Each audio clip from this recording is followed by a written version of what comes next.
మాజీ ఎమ్మెల్యే వల్లభనేని వంశీకి ఏపీ హైకోర్టులో ఊరట లభించింది. పోలీసులు వంశీ మీద హత్యాయత్నం కేసు నమోదు చేశారు. సునీల్ అనే వ్యక్తి ఇచ్చిన ఫిర్యాదుతో వంశీపై కేసు నమోదైంది.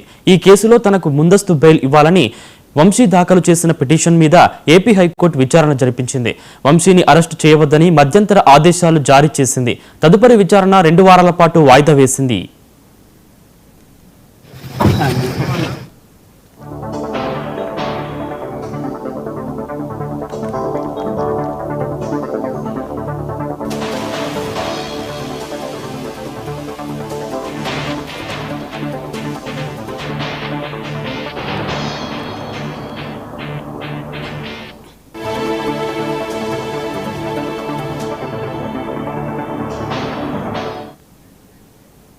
మాజీ ఎమ్మెల్యే వల్లభనేని వంశీకి ఏపీ హైకోర్టులో ఊరట లభించింది.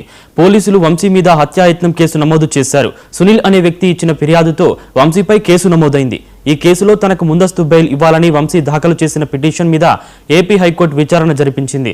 వంశీని అరెస్టు చేయవద్దని మధ్యంతర ఆదేశాలు జారీ చేసింది. తదుపరి విచారణ 2 వారాల పాటు వాయిదా వేసింది.